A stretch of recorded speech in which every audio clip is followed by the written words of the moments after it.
இதனால் நோயாளுக்குரிய ஆசீர்வாத நன்மைகளையும் உபவாச நன்மைகளையும் ஆசீர்வாத தேவன் கட்டளையின்படியாக செபிக்கிறேன். ஆசீர்வதியும் யாஸ்வா மெஸ்ஸியாவின் நாமத்தில் செபிக்கிறோம். ஆமென். உட்காருவோம்.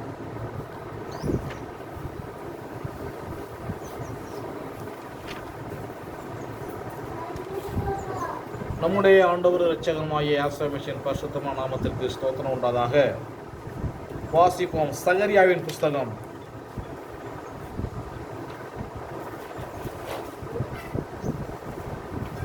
8வது வசனம், 8வது அதிகாரம், சகரியா 8:11 வசனத்தை வாசிப்போம்.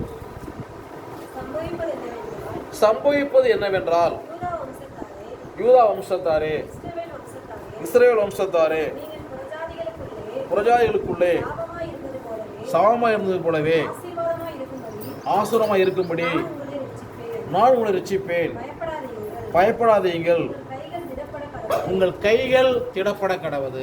அல்லேலூயா. தேவனுடைய பரிசுத்தமான நாமத்துக்கு ஸ்தோத்திரம் உண்டதாக. வேதம் என்ன சொல்லுதுன்னா, இஸ்ரவேல் வம்சத்தாரே, நீங்கள் புறஜாதிகளுக்குள்ளே சாமாய் இருந்தது போல. அல்லேலூயா. புறஜாதிகளுக்குள்ளே சாபம். யாருக்குள்ள சாபம்? புறஜாதி. இந்த உலகம் புறஜாதி. அதற்குள்ளே தேவனுடைய பிள்ளைகள் சாபமாக இருக்கக்கூடாது. இப்போ உலக மனுஷனுக்கு ஒரு வியாதி வரலாம், ஆனால் தேவனுடைய பிள்ளைகளுக்கு வரக்கூடாது. என்ன செய்யக்கூடாது? வரக்கூடாது. இப்போ என்ன செய்யணும்? வராமல் தன்னை காத்துக்கொள்ள வேண்டும். இப்போ வேதம் என்ன சொல்லுது? மெஸ்ஸியா என்ன சொல்றாரு? நம்ம அதை கவனிக்கணும். இப்போ வியாதி ஒரு மனுஷனுக்கு வருது, துன்பம் வருது, உபத்திரம் வருது. இது வராமல் இருக்கணும். என்ன செய்யணும்? இங்க நம்ம வாசித்த போய் திரும்ப வாசிப்போம்.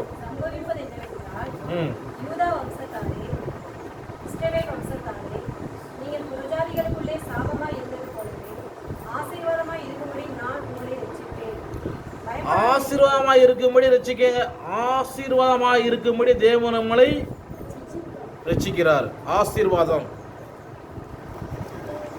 இந்த ஆசீர்வாதமாய் இருக்கும்படி தேவன் நம்மளை ரட்சிக்கிறபடினாலே அந்த ஆசீர்வாதம் நமக்குள்ள இருக்குதா இல்லையா என்றதான ஒரு கேள்வி நமக்கு முதலாக எழும்ப வேண்டும். அப்ப எல்லாரும் ஆசீர்வாதமா இருக்கிறாங்களா? எல்லாரும் ஆசீர்வாதமா இருக்கிறாங்களா? இல்லையே. காரணம் என்ன? உபாகமத்தின் புஸ்தகம் 28ஆம் அதிகாரம்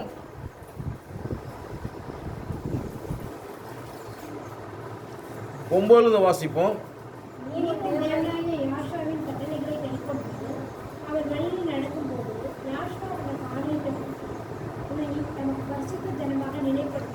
என்ன செய்வாரு? பரிசுத்த ஜனமாக நிலைப்படுத்துவான். அல்லேலூயா. அதுல நிறைய ஆசீர்வாதங்கள், அதுல 1 14 முடிய நிறைய ஆசீர்வாதம் இருக்குது. அதை நீங்க என்ன வீட்டில் படிச்சு பார்த்து 1 14 முடிய அவ்வளவு ஆசீர்வாதங்கள் இருக்குது. அதுல ஒரே ஒரு பாயிண்ட் நம்ம எடுத்துக்கிட்டோம். பரிசுத்த ஸ்தலமாக நிலைப்படுத்துவான். நிலையானது எது? நிலை. இப்ப தேவனுடைய ஆசீர்வாதம் நமக்கு இருக்கும்னு சொன்னா ஒரு வியாதியும் வரக்கூடாது. அப்ப வியாதி வருதுன்னா என்ன உண்டு? வியாதி வருது. அதே அதிகாரம் 27ஆம் வசனம் வாசி, 27 வாசிப்போம். எரிபந்தமான பருக்களினாலும் மூலவியாதினாலும் சொறியினாலும், எப்படி? சொறியினாலும் சிறங்கினாலும் வாதிப்பார். புத்திய மயக்கத்தினால், கூட்டாட்டத்தினாலும் மன தேய்ப்பின் என்ன பண்ணுவாரு? வாதிப்பு. இப்படி அநேக வேதனைகள் மனுஷன வாழ்க்கையில காணப்படுது. ஆனால் இங்கே நம்ம வேதத்தில் வாசித்தோம், சகரியா 8ஆம் அதிகாரத்தில் 11ஆம் வசனத்தில், நீங்கள் புறஜாதிக்குள்ள சாமா இருந்தது போல இப்போ இதே புறஜாதிக்குள்ள நம்ம ஆசீர்வாதமாக இருக்கணும். அல்லேலூயா. வேதம் சொல்லக்கூடிய காரியத்தை கவனிக்கணும். புறஜாதிக்குள்ள சாமா இருக்கிறது ஒரு வகையான காரியம். இப்போ அதே புறஜாதிக்குள்ள நம்ம ஆசீர்வாதமாக இருக்கிறது தான் தேவன் நம்மளை அழைச்சிருக்காரு. அல்லேலூயா. எப்படி ஆசீர்வாதமாக இருக்குது? பயப்படாதே, உங்கள் கைகள் திடப்பட கடவுது. இப்போ ஆசீர்வாதமாக இருப்பது என்ன செய்யணும்? ஆசீர்வாதமாக இருப்பதற்கு என்ன செய்யணும்? நல்ல விலை உயர்ந்த, எப்படி விலை உயர்ந்த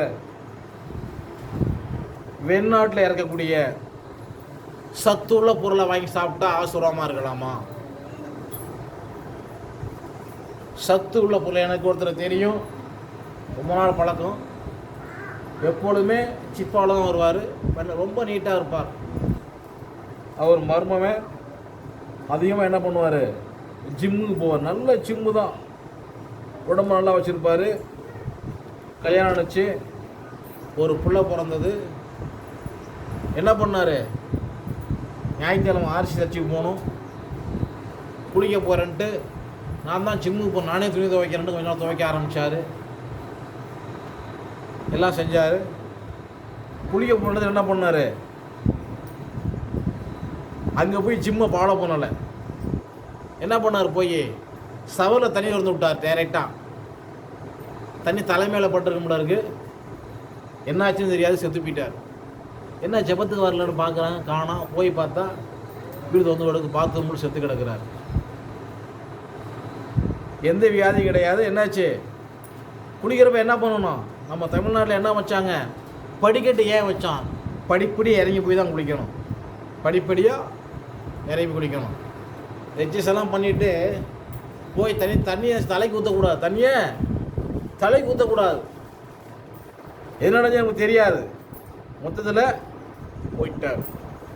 என்ன செஞ்சார், போயிட்டார். நம்ம கவனிக்கணும்.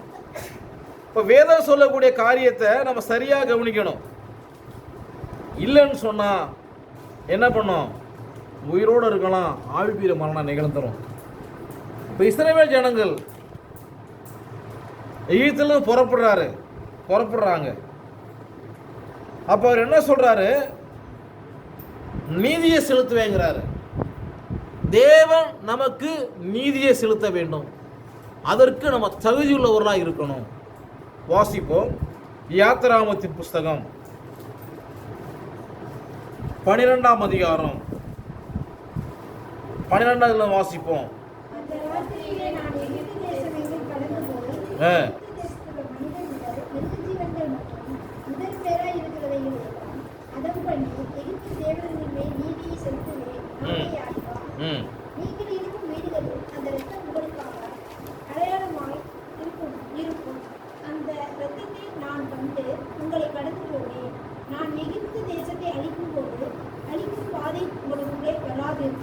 அழிக்கும் வாதை உங்களுக்குள்ளே வராமல் இருக்க வேண்டும் என்று சொன்னார்.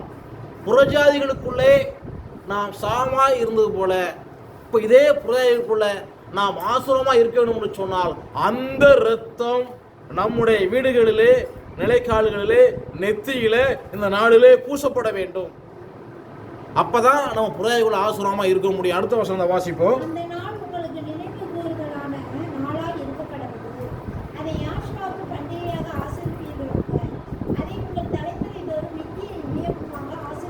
தலைமுறை தோறும் நித்திய நியாயமாய் ஆசிரிக்க தான் ஃபஸ்ட்டாவாகிய மெஸ்ஸியா பலியாயிட்டார். அன்றைக்கு ஒரு ஆட்டுக்குட்டி, இன்றைக்கு மெஸ்ஸியா பலியாயிட்டார். இது என்ன செய்யணும், 30 நாளில் ஈப்ரு கணக்குப்படி 30 நாள் தான் ஒரு மாதம். 31 கிடையாது, 32 கிடையாது, 29 கிடையாது, 28 கிடையாது. அது வெளிப்படுத்தல வசன ஆதாரம் உண்டு. அப்போ நம்ம பார்க்கணும், என்னது 30 நாள் தான். 30 நாளில் ஒரு முறை கட்டாயம் அவருடைய பந்தியில் ஃபஸ்ட்டாவில் நேமத்தை புசிக்கணும். அப்படி இல்லைன்னு சொன்னால் அந்த ஆத்மா தேவனுடைய மந்தையை விட்டு அது அறுப்புண்டு போயிடும். அல்லேலூயா. இப்போ புறஜாதிக்கு வரக்கூடிய வாதம் நமக்கு வரக்கூடாது. புதுசாக வியாதி வரதான், அது கிறிஸ்தவனும். எப்படி கிறிஸ்தவன் வியாதி வரக்கூடாதுல்ல? கிறிஸ்தவன் சொல்லக்கூட வியாதி வரக்கூடாது. வியாதி வந்த காரணம் என்ன? அப்ப வசனம் பொய்யா? எகிப்து தேசத்தை அழிக்கும் போது அழிக்கும் வாதை உங்களுக்குள் வராது இருக்கும். 11 சொல்லுது. யாத்திரையாமோ 12:13 அழிக்கும் வாதை உங்களுக்குள்ள வராதுன்னு சொல்லப்பட்டிருக்குது. அப்ப இது தேவனுடைய பிள்ளைகள் வருதுன்னு சொன்னா இவங்க என்ன இல்லை, தேவனுடைய பார்வையில உண்மையா இல்லை. அல்லேலூயா. வேதவசனம் சொல்லுது, உண்மையுள்ள மனுஷன் பரிபூரண ஆசீர்வாதங்களை பெறுவான். எந்த வியாதியும் வரக்கூடாது. அப்படி வியாதி வந்தா நான் தான் உங்கள்கிட்ட சொல்றேன்ல, என்ன பண்ணணும்? நம்மகிட்ட கை வைத்தியம் இருக்குல்ல, நான் சொல்ற போல சாப்பிட்டா வியாதி போயிடும், முடிஞ்சு போச்சு. அதுக்கு ஹாஸ்பிட்டல் போகணும்னு அவசியம் கிடையாது. இதை ஒரு உபதேசம் வச்சு சிபிஎம் டிபிஎம் ஹாஸ்பிட்டல் போகிறே கிடையாது. அப்படி போகாமலே என்ன பண்ணிட்டாங்க, உத்திரத்தை கொண்டு விட்டாங்க. உத்திரம் தெரியுமில்ல, ஒரு சிலர் உத்திரம் தெரியும். அவர் ஹாஸ்பிட்டல் போய் பார்க்காம அவர் செத்து போயிட்டார். இதெல்லாம் முட்டாள்தனமான காரியம். எமர்ஜென்சிக்கு ஹாஸ்பிட்டலில் போய் ஊசி போட்டுக்கோ, நான் வேணான்னு சொல்லலை. ஆனால் எதனால் வந்தது இந்த உபத்திரம்? எதனால் வந்தது? இதை அறியக்கூடிய அறிவை தேவன் நமக்கு கொடுத்துருக்கிறார். அதை நம்ம கண்டுபிடிக்கணும். அது என்ன செய்யணும்? நம்ம கண்டுபிடிக்கணும். அவர் சொல்றாரு, எகிப்து தேசத்தை அழிக்கும் போது அழிக்கும் மாதிரி உங்களுக்குள்ளே வராது இருக்கும். அடுத்தவங்க ஒரு பிரச்சனை வரக்கூடாது, தொந்தரவு வரக்கூடாது. வசனம் அப்படி சொல்லுது. அப்போ அதுக்கு நம்ம என்ன செய்யணும்? அதுக்கு என்ன செய்யணும்? நம்ம கண்டுகொள்ளணும். அந்த நாள் உங்களுக்கு எப்படிப்பட்ட நாள்? நினைவுதாய நாள். இப்போ சகரியா 7 நம்ம வர்றப்ப, நான் உங்களை ரட்சிப்பேன், பயப்படாதீங்கள், உங்கள் கைகள் திடப்பட கடவுது. அல்லேலூயா. கை திடப்படணும். தேவனுடைய வசனத்தை விட்டு நினைச்சக்கூடாது, வேறொன்று கை எடுக்கக்கூடாது. பஸ்ஸில் போகிறோம், பஸ் ஒரு நிற்கிது. அப்போ ஒரு அரைவேக்காடு பதில் உட்காந்துருக்கோம். அந்த அரைவேக்காடு சொல்லி அந்த காசு அங்கே போடுன்னு சொல்லி நான் சொல்லுவேன், எனக்கு கை இப்படி வராதுன்றவேன், இப்படி கை இந்த சைடு நினச்சியாது வராதுன்றவேன். ஸ்கூலாக சொல்லுவேன், எனக்கு கை வராது, இப்படி வராதுன்றேன், கை எனக்கு வராதுன்றேன். போய் சொல்லுவேன், கை எனக்கு வராது. அது சொல்லலாம். நான் போய் சைத்தான் போய் காணிக்க அவருக்கு நான் போடணுமா? எனக்கு கை இப்படி வராதுன்றவேன். நீ போய் இறங்கி போட்டுவான். அந்த செகண்டில் பஸ்ஸு போயிடும். ஐயோ நான் போட முடியலையே, போட என்ன பண்ணப்ப, நீ போட்டால் என்ன போட்டி எனக்கு என்ன? என் கை என் யாசேவிச்சாக மாத்திரமே. அல்லேலூயா. நம்ம ரொம்ப கவனமாக இருக்கணும். வாசிப்போம், தொடர்ந்து வாசிப்போம். சகரியாவில்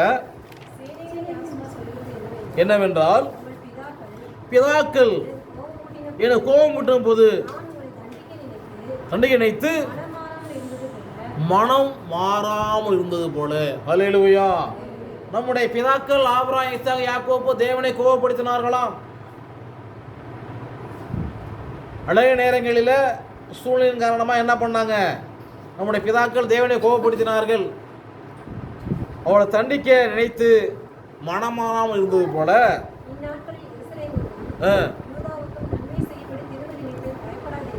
எருசலேமுக்கும் யூதாவுக்கும் நன்மை செய்யும்படி திரும்ப நினைச்சாரு. என்ன பண்ணாதீங்க, பயப்படாதிருங்கள். நம்ம என்ன செய்யக்கூடாது? பயம் ரொம்ப வேதனை உள்ளது. பயப்படுறவன் அன்பிலே பூரணப்பட்டவன் அல்ல. பயப்படுறவன் ஒண்ணுமே செய்ய முடியாது. பாட்டு போடுவாங்க, பயப்பட மாட்டேன், நான் பயப்பட மாட்டேன், யாஷ்வா என்னோடு இருப்பதினால் பயப்பட மாட்டேன், நான் பயப்பட மாட்டேன். ஒரு பிளாஸ்டிக் பாம்புக்கு மேலே போட்டா, பிளாஸ்டிக் பாம்பு மேலே போட்டா அது பிளாஸ்டிக்னு அறிவறதுக்கு முன்பதாக என்ன ஒரு ஓட்டம் முடிச்சிருவாங்க. ஐயோ ஐயோ பாம்பு. நம்ம தமிழ்நாட்டில் அப்போ என்ன படம், பாம்புன்னா படையும் நடுக்குமா. பிளாஸ்டிக் ஆகுது எப்படி? அதே மாதிரி இருக்குது. என்னது? பிளாஸ்டிக். அப்போ பயப்பட மாட்டேன். யாரு பயப்படணும்? பயப்படக்கூடாதுன்னு சொல்லலை, பயப்படணும். என்ன செய்யணும்? பயப்படணும். நம்ம பயப்படணும் ஏசாவுக்கு, பயப்படக்கூடாது பிசாசுக்கு. அல்லேலூயா. இப்போ யாருக்கு பயப்படணும், யாருக்கு பயப்படக்கூடாது அப்படிங்கிறது நமக்கு ரொம்ப முக்கியம். யாருக்கெல்லாம் பயப்படணும், யாருக்கெல்லாம் பயப்படக்கூடாது. இந்நாளில் எருசலேமுக்கும் யூதாவுக்கும் நன்மை செய்யும்படி திருமணித்தேன், பயப்படாதிருங்கள்.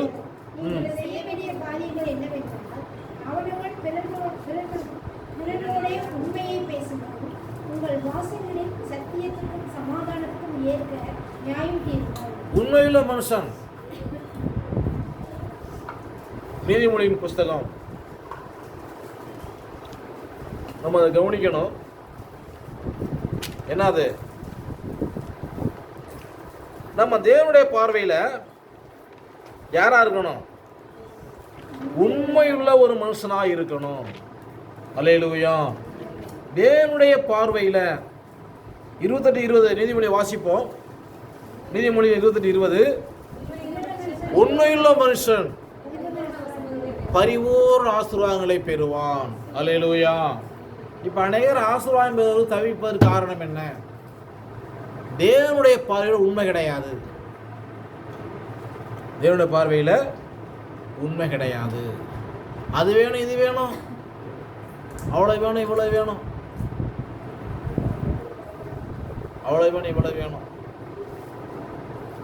எது வந்தாலும் என்னது, எது வந்தாலும் சிலருக்கு நிம்மதி இருக்காது. இந்த இந்தியாவே கொடுத்து கையில் கொடுத்தாலும் நிம்மதி இருக்காது. உலகத்தையே நீ வச்சுக்கொண்டு கூட என்ன கிடையாது, நிம்மதி இருக்காது. அப்போ என்ன தேவை? தேவனுடைய பார்வையில் உண்மையுள்ள மனுஷன் பரிபூர்ண ஆசீர்வாதங்களை பெறுவான். ஆயுசுனா பணக்காரன் ஆகணும். நம்ம வாசித்தோம். நம்ம யாரா மாறணும்? உண்மையுள்ள மனுஷனாக மாறணும். அநேகர் வாழ்க்கையில் நம்ம யாரா மாறணும்? ஐஸ்வர்யனா மாறணும். நம்ம என்ன வாசித்தோம்? சகரியா 7ஆம் அதிகாரத்தில் 15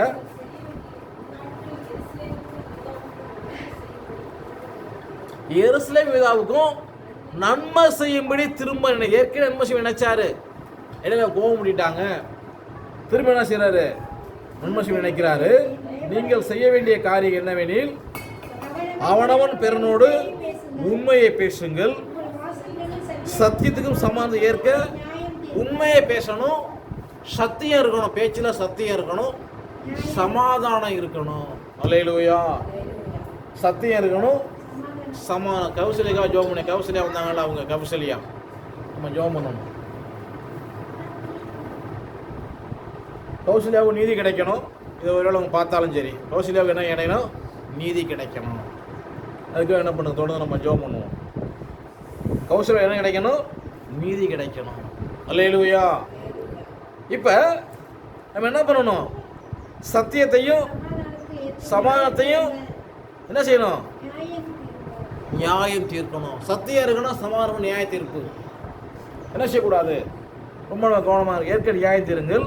ஒருவனும் பிறருக்கு விரோதமாய் தன் இருதயத்தில், அதாவது இருதயத்தில் தீங்கு, பிறனுக்கு விரோதமாய் இருதயத்தில் தீங்கு நினையாமலும், பொய்யான காரியத்தையும் ஓரம் போடணும். அது அப்படியே பிரியப்பட்டு பொய்யா இருக்க மொழிபெயர்ப்பில் தப்பு ஏற்பட்டு போச்சு. அதையே பிடிச்சிக்குவேன். அந்த காலத்தில் நாங்கள் படிக்கிறப்பெல்லாம், நாங்கள் படித்த ஸ்கூலில் ஒரு போர்டு இருக்கும். அந்த போர்டில் எழுதும்போது அந்த ஒரு சின்ன ஒரு ஓட்டம், நல்ல ஒரு ஓட்டம் ஒன்று இருக்கும். அப்போ என்னாச்சு? பள்ளம் வரும். எழுத்து எழுதுறப்ப அப்படி மாற்றி இப்படி பிரிக்கி சுற்றி எழுதுவாங்க. எங்களுக்கு அப்போ அறவே சின்ன பிள்ளை தெரியாது. நாங்களும் அதே மாதிரி எல்லாரும் அதே மாதிரி எழுதிட்டோம். டீச்சர் பார்த்து, ஏன்டா நீங்கள் படிக்க தான் வரீங்களா? நான் சொல்ல ஒழுங்கு எழுத, நான் பள்ளமாக இருக்கேன், நான் மாற்றி போட்டால் நீங்கள் என்ன அப்படி மாதிரி போட்டேன், நீங்கள் என்ன சொல்ல டீச்சர் பள்ளமாக இருக்குன்னு அவங்க மாற்றி சொல்லி போட்டு நாங்களும் என்ன பண்ணுறோம்? ஒரு புது தமிழ் எழுதி உருவாக்கி வச்சுருக்கிறோம். இதுக்கு பேர் என்ன சொல்கிறது? ஈயடிச்சாங்காப்பி. அவன் தப்பு பண்ணிட்டான், தப்பை திருத்திக்கணும். இப்போ உங்கள் ஹோட்டலுக்கு போகிறீங்க, ஹோட்டலுக்கு போகிறோம், சாப்பாடு சாப்பிட்றோம், இலையை போடுறான், இலையில் அசிங்கம் இருக்குது, சாப்பிட என்ன பண்ணுவோம்? வேலை வேணாம்னு சொல்லுவோம். எங்களுக்கு தமிழில் இப்படி தான் சொல்லப்பட்டிருக்கு, நான் இப்படி தான் ஜோம்னா பரவாயில்ல போக முடியாது. தமிழ் மொழியில் வாசிக்கிறபடி வாசித்தால் பிதா குமாரன் சொன்னாலோ அல்லது கத்தரா இயேசு பேரில் ஞானஸ்நானம் எடுத்தாலோ பரலோகம் போக முடியாது. இந்த வார்த்தை உண்மை உள்ளது. இங்கே வேதம் முழுசாக அந்த வேதம் யாருக்கு கொடுக்கப்பட்டதுன்னா, இது முதலாவது வேதத்தை வாசிக்கிறவர்களும் தெளிவாக புரியணும். இந்த வேதாமம் யாருக்கு கொடுக்கப்பட்டதுன்னா, இது யூதர்களுக்கு கொடுக்கப்பட்டது, இது இஸ்ரவேலருக்கு கொடுக்கப்பட்டது, மற்றவங்களுக்கு கிடையாது. இங்கே வேதம் தான் சொல்லுது. அந்த சகரியா 8ஆம் அதிகாரம் 5ஆம் வசனம் சொல்லப்பட்டிருக்குது, இந்நாட்களில் எருசலேமுக்கும் யூதாவுக்கும் நன்மை செய்யும்படி திருமணத்தேன் பயப்படாது. இது யூதர்களுக்கு கொடுக்கப்பட்டது, இது இஸ்ரவேலருக்கு. இப்போ இஸ்ரவேலின் தேவனை வழிபடுகிற நாம் என்ன செய்யணும்னா, இஸ்ரவேலுடைய பிரமாணத்தின்படி என்ன செய்யணும், நம்ம அதை பின்பற்றணும். இல்லைன்னா பரலோராஜ்யம் கிடையாது. நான் தமிழில் தான் வாசிப்பேன், நான் இங்கிலீஷில் தான் வாசிப்பேன், நான் தமிழில் தான் தமிழில் வாசி, இங்கிலீஷில் வாசி, வேறான்னு சொல்லலை. பெயர் மாறாது. அல்லேலூயா. என்ன மாறாது? என்ன மாறாது? பெயர் மட்டும் மாறாது. நம்ம பெயரை பற்றி பிறகு பார்ப்போம். இப்போ என்ன சொல்லப்பட்டிருக்குது? ஒருவனும் பிறனுக்கு விரோதமாய் இருதயத்தில் என்ன செய்யக்கூடாது, தீங்கு நினையாமலும் பொய்யானை மேல் பிரியப்படாமலும் இருங்கள், இவையெல்லாம் நான் வெறுக்கிற காரியம் என்று சொல்லி யாசுவா சொல்லுகிறார். எதெல்லாம்? பொய்யான காரியத்தை ஆணையிடுறது. இது இப்படி தான் நான் இயேசுகிற பேரில் தான் நான் ஜெபம் பண்ணுவேன். ஒருவர்கிட்ட நான் சத்தியம் சொன்னேன். ஒரு பாஸ்டரோட மனைவி முத்துப்பேட்டையில் ஒருத்தர் இறந்து போயிட்டார், விசுவாசி. போயிட்டு அடக்கம் போயிட்டு வந்துட்டு இருக்கிறோம். அப்போ எனக்கு விபத்து ஆகி கால் சரியாக நடக்க முடியாது, தாங்கி தான் நடப்பேன். சரி, பழைய விசுவாசியாச்சுன்னு சொல்லிட்டு அந்த பக்கம் ஊழியத்துக்கு போனதுனால அவங்க சொல்லியிருக்கிறாங்க. அவர் சொன்னாராம், அவர் பாஸ்டர் சொல்லிடுங்க, கண்டிப்பாக கேள்விப்பட்டால் வந்துடுவார்னு சொல்லிட்டு.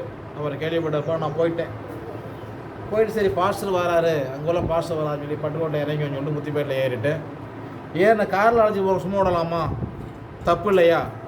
அதனால் சத்தியம் சொன்னேன் அவங்களுக்கு. இது மாதிரி யாசுவா பற்றி ஆதி ஆமத்தில் வந்து சொல்லிக்கிட்டே வந்துட்டு இருக்கிறேன். கடைசியாக மணிக்குண்டு வந்தவருப்பா நான் சொல்கிறேன், கடை சொன்னேன், நான் சத்தியம் சொல்லிட்டேன், உங்கள் எல்லோரும் தப்பு நீங்கள் ஆகிறேன், இப்போட்டு நான் இறங்கிறேன் அப்படின்னு இறங்கிட்டேன். வந்தாச்சு. அடுத்த முறை அவர்கிட்ட சந்திக்கிறேன். எனக்கு சொல்ல வேணாம், அவங்க சொன்னது 5 கோடி பேர் நரகத்துக்கு போனால் நானும் போகிறேன், நான் 5 கோடி ஒன்று அப்படின்னாங்க. உன் வாயின் உகத்தபடி ஆக கிடவுது. அவன் வந்துட்டேன். அடுத்த நாள் கேள்விப்பட்டு அவன் பேரப்புள்ள அவுட்டு அப்படின்னாங்க. நான் சொல்லிட்டேன்ல, அன்னைக்கே சீட்டை கிழிச்சா சொல்லிவிட்டு இனிமேல் அதை பற்றி எனக்கு பேசக்கூடாது, அவ்வளோ முடிஞ்சிருச்சோம், அது அவங்க பாடு. அப்போ சத்தியம் எந்த அளவு தெளிவாக இருக்குது. யாருக்கு கொடுக்கப்பட்டது? இது எருசலேமுக்கும் யூதாவும் கொடுக்கப்பட்டது. இதை நம்ம கையில் எடுக்கணும்னா அவங்களுக்கு அவர் என்ன சொன்னாரோ அப்படி தான் நான் ஃபாலோ பண்ண முடியும். நோக்குது நம்ம நோக்கு என்ன செய்ய முடியாது, இதை எடுத்து ஃபாலோ பண்ணக்கூடாது. அவர் என்ன சொல்கிறாரு? இவையெல்லாம் வெறுக்கிற காரியங்கள் என்று யாசுவா சொல்லுகிறார்.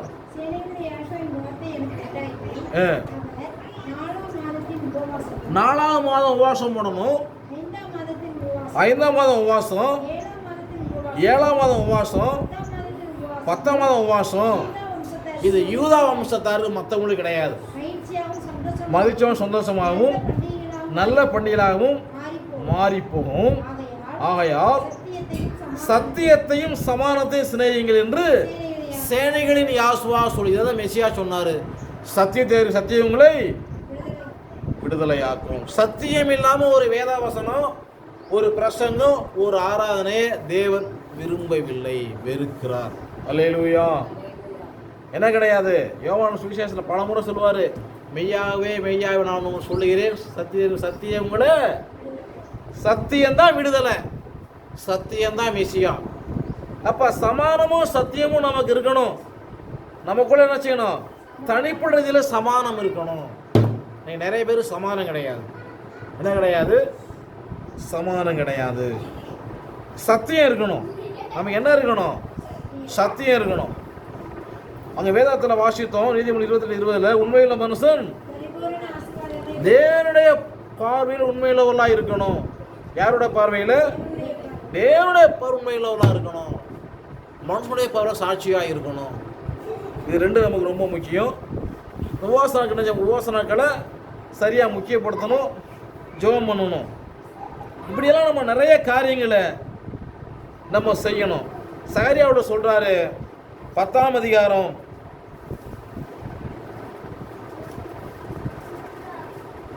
8ஆம் வசனத்தை வாசிப்போம்.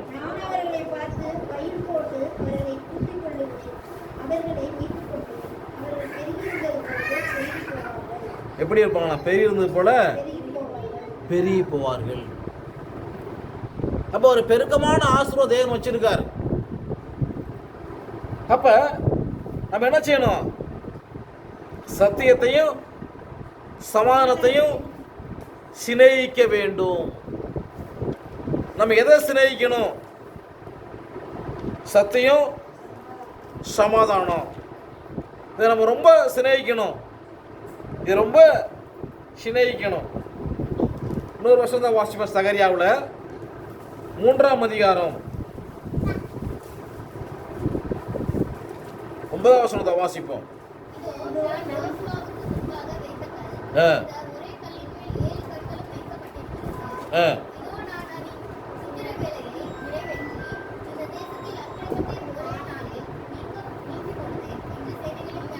ஒரே நாள் அக்கிரமத்தை நீக்கிற தேவன் நம்முடைய தேவன்.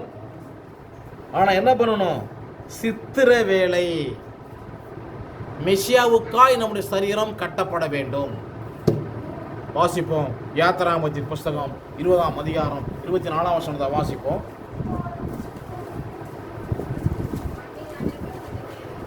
மண்ணினாலே பலிபீடத்தை எனக்கு உண்டாக்கி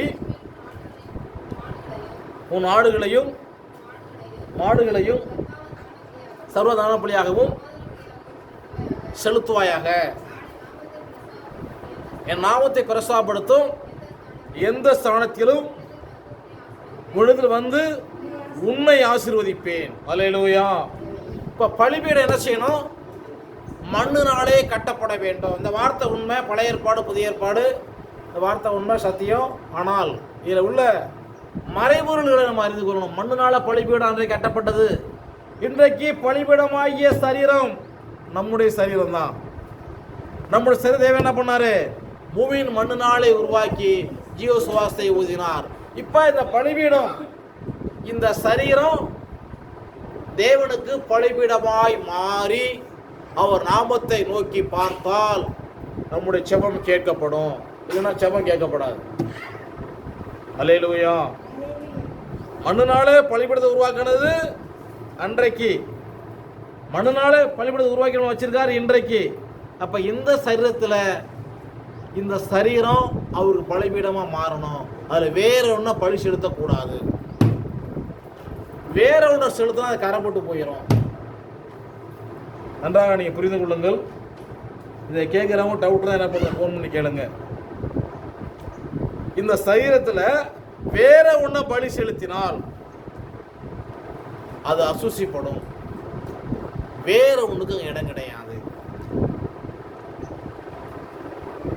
இப்ப நம்முடைய அக்கிரமம் ஒரே நாளிலே நிவர்த்தி செய்யப்பட வேண்டும் என்று சொன்னால், சகரியா 3:9 வாசித்தோம்ல, இதோ நான் யோசுவாவுக்கு முன்பாக வைத்த கல்.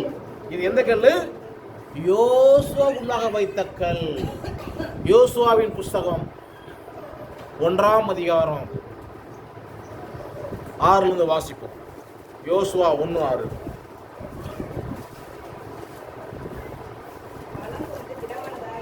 பழங்கொண்டு திட்டமனதாயிரு,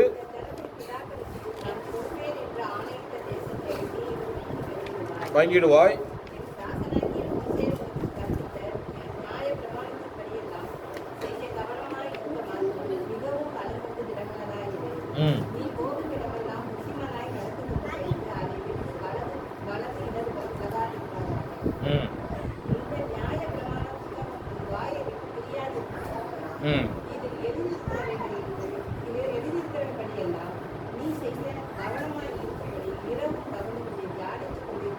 அதை தியானித்துக் கொண்டிருப்பாயாக.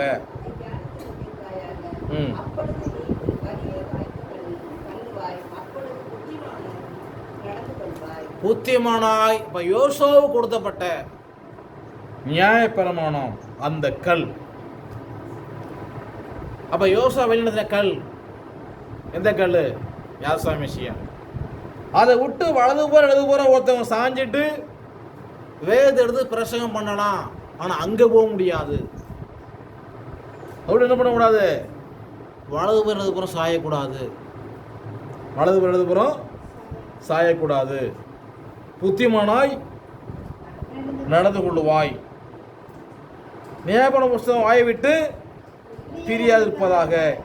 எழுதியிருக்கிறதெல்லாம் நீ செய்ய கவனமாய் இருக்கும்படி இரவும் பாலதை தியானித்து கொண்டிருப்பாயாக. அப்போது வழியை வாய்க்க பண்ணுவாய். ஏனோக்கு தேவனோடு சஞ்சரித்து காணப்படாமல் போனான். நோவுக்கு கண்களிலே கிருபை கிடைத்தது. எப்படி? அவன் இரவு போல தியானிச்சுக்கிட்டு இருக்கிறாங்க. இப்ப இந்த தியானிக்கிற விஷயத்துல எத்தனை பேர் உண்மையா இருக்கிறாங்க? எத்தனை பேர் உண்மையா இருக்கிறாங்க? அப்ப என்ன சொல்றாரு யோசுவா 3:9 ஒரே நாள் நீக்கிப்படும் என்று சேனைகளின் யாசுவா சொல்லுகிறார். அல்லேலூயா. இதோ யோசுவா முன்பாக வைத்த கல், இந்த ஒரே கல்லின் மேல் 7 கண்களும். 7 சபையின் காலங்களுக்கு இந்த ஒரே ரட்சிப்பு தான், ஒரே கல்லு தான். 7 சபைக்கு ஒரே ரத்தம் தான், ஒரே பாவ மன்னிப்பு தான், வேற ஒண்ணு கிடையாது.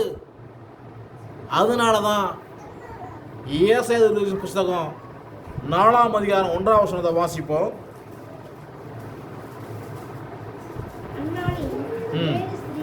7 ஸ்திரீகள் ஒரே புருஷனை பிடித்து, கவனிக்கணும், ஒரு புருஷன் கிடையாது, ஒரே புருஷன்.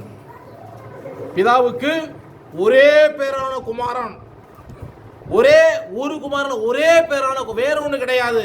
முன்னாடியும் கிடையாது, பின்னாடியும் கிடையாது. அல்லேலூயா. ஒரே புருஷன்.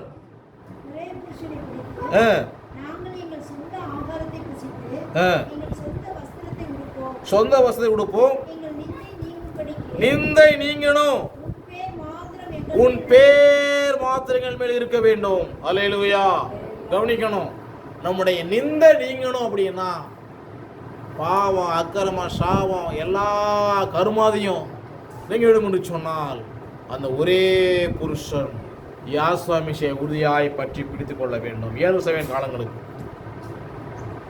அப்ப நிறைய பேர் சொல்ற ஒரு பெரிய டயலாக் என்னன்னு கேட்டா, நீங்க சொல்றதெல்லாம் சரி பாஸ்டர், புதுக்கோட்டை சொல்ல சொல்றதெல்லாம் சரி பாஸ்டர், அது யூதர்களுக்கு தான், நமக்கு கிடையாது. இப்போ யூதம் பரலவும் நீ ஏன் பரலவும் போறேன்?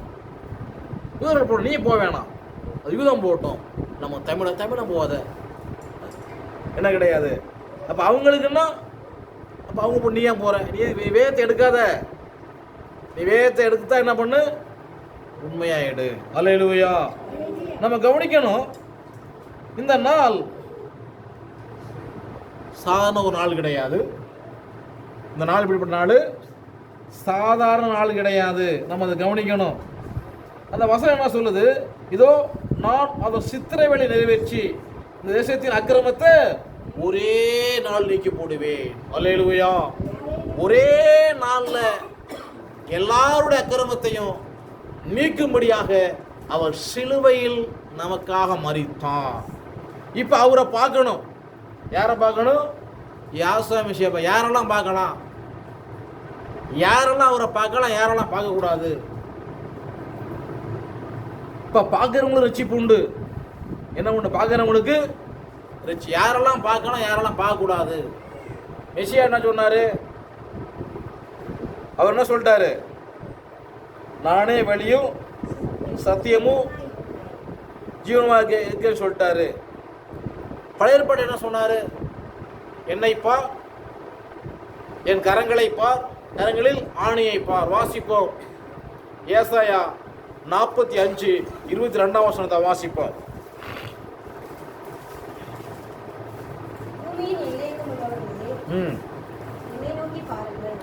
பூமியின் எல்லையெங்கும் உள்ளவர்களே அவரை நோக்கி பாருங்கள், அப்போது ரட்சிக்கப்படுவீர்கள். நானே தேவன், வேறு ஒருவரும் இல்லை. முழங்கால் யாவும் எனக்கு முன்பாக முடங்கும், நாவு யாவும் அவர் முன்னிட்டு ஆணையிடும் என்று நான் என்னை கொண்டே ஏன்னா தண்ணியிலும் பெரியவர் வேறு யாரும் கிடையாது. இப்போ பிதாகுமாரன் 3 சொல்கிறாங்களே, இதெல்லாம் அடிபட்டு போயிடும், வேறு யாரும் இல்லை. ஆகையினால என்ன செய்கிறாரு, அவர் தன்னை கொண்டே ஆணையிட்டு இருக்காரு. அல்லேலூயா. இந்த பார், என் பிள்ளை மேல் சத்தியம் அடிச்சு சொல்கிறேன் சொல்லுவாங்க, என் புருஷன் மேல் சத்தியம் அடிச்சு சொல்கிறப்பாங்க. தன்னிலும் பெரியவர் யாரும் கிடையாது. ஆகையினால தமது பேரிலே தானே ஆணையிடுறாரு. அவரு தான். அடுத்த வசனம், அது மாறாது, அவ்வளவுதான், முடிஞ்சு போச்சு. இப்ப வேற ஒண்ணு வைக்க முடியாது. இப்ப எல்லாருக்கும் இதை கேட்குற எல்லாருக்கும் அப்பா அம்மா உண்டு. உங்க அப்பா அம்மா இடத்துல வேற யாரை வச்சு பாருங்க நல்லா இருக்குமான்னு சொல்லி அதை இப்படி வைக்கிறது. அப்ப தேவனுடைய பேர் மட்டும் என்ன உங்களுக்கு கிள்ளிக்கிற அதெல்லாம்? இவர் மாறாதவர். இவர் யாரு? மாறாதவர். இப்ப சகரியா 4ஆம் அதிகாரம் 10ஆம் வசனத்தை வாசிப்போம். 9 வாசிப்போமே. செருபாபேலின் கையில் இந்த ஆலயத்துக்கு அஸ்திபாரம் போட்டது. ஆலயத்துக்கு அஸ்திபாரம் யாரு போட்டது? ஆலயத்துக்கு அஸ்திபாரம் யாரு போட்டது? செருபாபேலின் கையில். எந்த ஆலயம்? இங்க சொல்லக்கூடிய காரியம் நம்முடைய சரீரத்தை குறித்து அவர் சொல்றாரு. இந்த சரீரத்தை என்ன செஞ்சாரு? பூமியின் கிடையாது மண்ணுனாலே உருவாக்கி தமது கரத்தினால தமது சாயல்ல மண்ணுனாலே தேவன் இந்த ஆலயத்தை நம்முடைய சரீரத்தை உருவாக்கி ஜீவ சுவாசத்தை ஊதினார். செருபாபேலின் கைகள் இந்த ஆலயத்துக்கு அஸ்திபாரம் போட்டது. அவன் கைகளை இதை என்ன பண்ணும்? முடி தீர்க்கும். அதனால் என்ன உங்களிடத்திற்கு அறிவா. இப்ப தேவன் மனுஷனை தம்முடைய கரத்தினால உண்டாக்குறாரு. இப்போ உண்டாக்குன மனுஷன் சீர்கிட்டு போயிட்டான். ஆகையினால அவரே இறங்கி வராரு. என்ன செய்யணும்? இந்த ஆலயத்தை, இந்த சரியமாய் ஆலயத்தை உருவாக்க அவர் இறங்கி வராரு. எப்படிப்பட்ட நாள்? ஒரு அற்பமான ஆரம்பத்தினால். ஆனால் யார் அஷ்ட பண்ண, யார் அஷ்ட பண்ணுறாங்க? தச்சனுடைய குமாரன் அல்லவா, தச்சனுடைய குமாரன் அல்லவா. உங்கள் சகோதரர் என் கூட வேலை செய்கிறாங்க, என்ன பெரிய தன்னை தானி மாதிரி காமிச்சிக்கிற.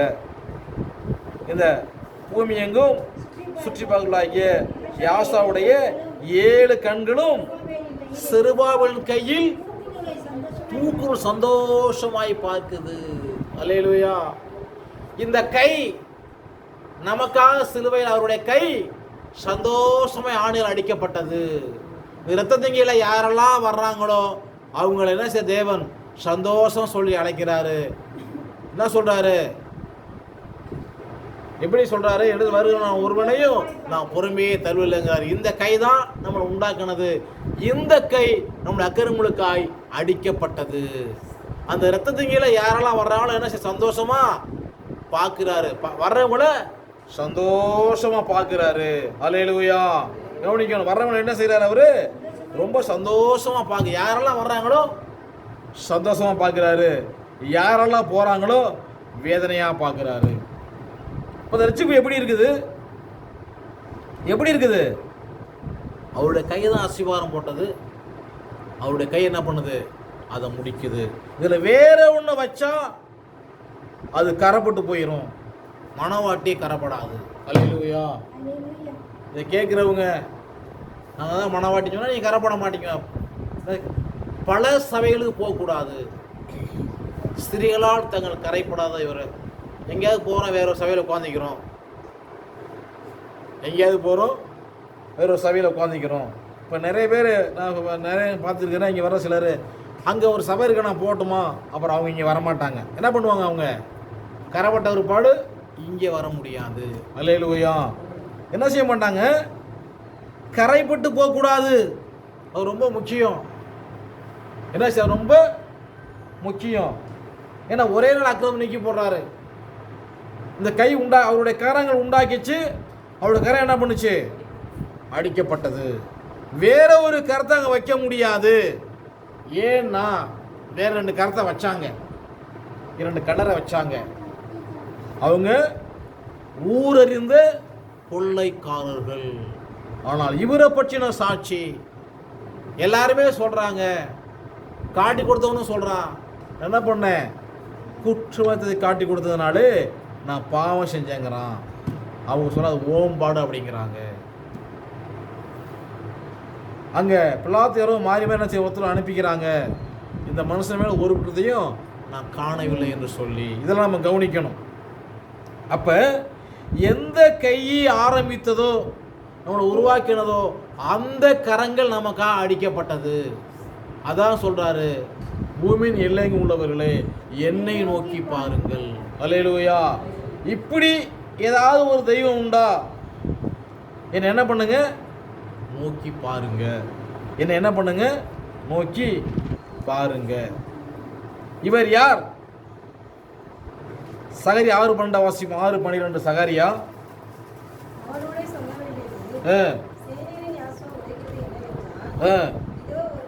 இதோ ஒரு புருஷன், அவருடைய நாமம் கிளை எனப்படும்.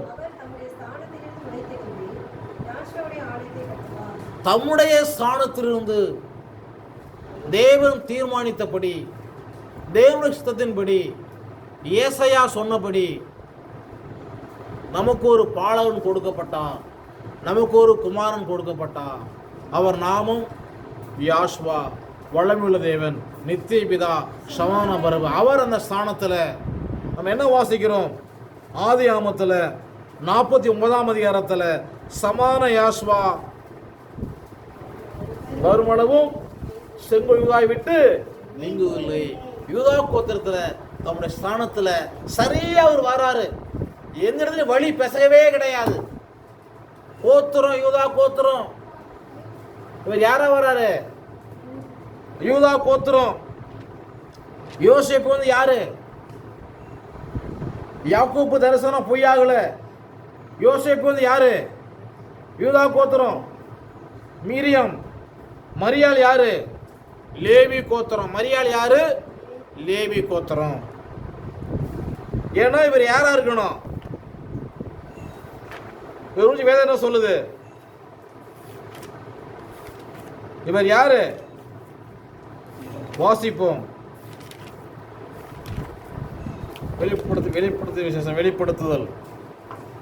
வெளிப்படுத்துதல் 1ஆம் அதிகாரம் 6-7 வசனங்களை வாசிப்போம்.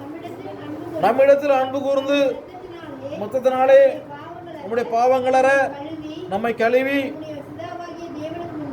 முன்பதாக நம்மை ராஜாக்களும் ஆசாரமாக்கின அவருக்கு வல்லமையும் மகிமையும் என்றைக்கு உண்டாயிருப்பதாக.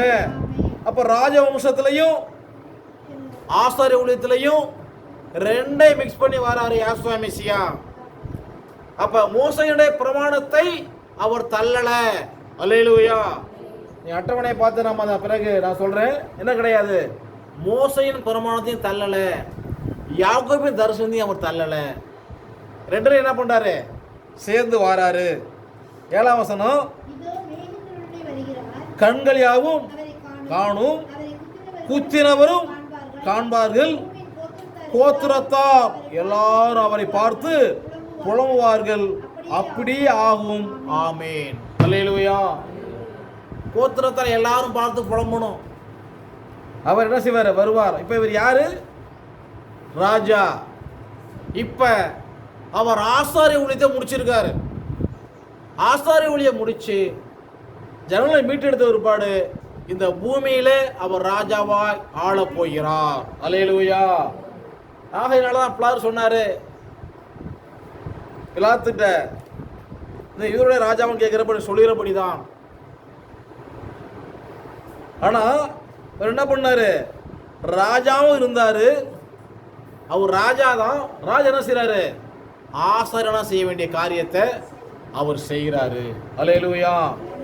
இப்போ நம்முடைய தேவனை நம்ம சாதாவ இட போட முடியாது. சரியா நம்ம கவனிக்கணும். நம்முடைய தேவன் யாரு? ராஜா. யாஸ்வா ராஜா முன்னே செல்கிறார். ஓசன்னா கீதம் பாடுவோம். யாஸ்வா ராஜா முன்னே செல்கிறார். ஓசன்னா கீதம் பாடுவோம், வேகம் சென்றிடுவோம்.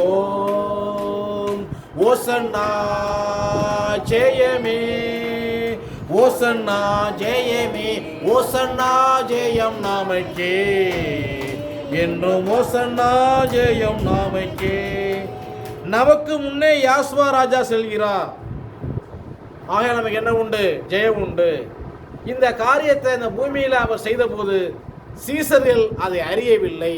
பிற்பாடு அவர் உயிரோடு வந்த ஒருபாடு அறிந்து தேவனை மையப்படுத்தினார்கள். இந்த பாட்டு பாடிட்டு போறப்ப அப்ப சீசர்களுக்கு தெரியல, பின்னாடி அவரை மையப்படுத்தினார்கள். நம்ம அதை கவனி வேதத்தை நம்ம பார்க்கிறோம். அதுக்கு நம்ம இப்போ அதை பதிப்பு வாசிக்க வேண்டாம், நன்றாக கவனிங்கள். இப்போ நமக்கு தேவையானது என்ன? நமக்கு தேவையானது என்ன? ஒரு குறிப்பிட்ட நபருக்கு மட்டும் இது உண்டா?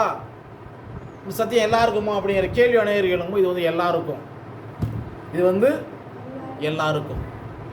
ஒரு குறிப்பிட்ட நபருக்கு மட்டும் இது கிடையாது. இது வந்து எல்லாருக்கும். இந்த சுவிசேஷம், இந்த ரட்சிப்பு, இந்த சத்தியம் வந்து எல்லாருக்கும். வாசிப்போம். வெளிப்படுத்தல் 1ஆம் அதிகாரம் 11 வாசிப்போம். அல்பம் ஒமேகாவும் இருக்கிறேன். எழுது ஆசியாவில் இருக்கிற எபேசு, சிமிர்னா,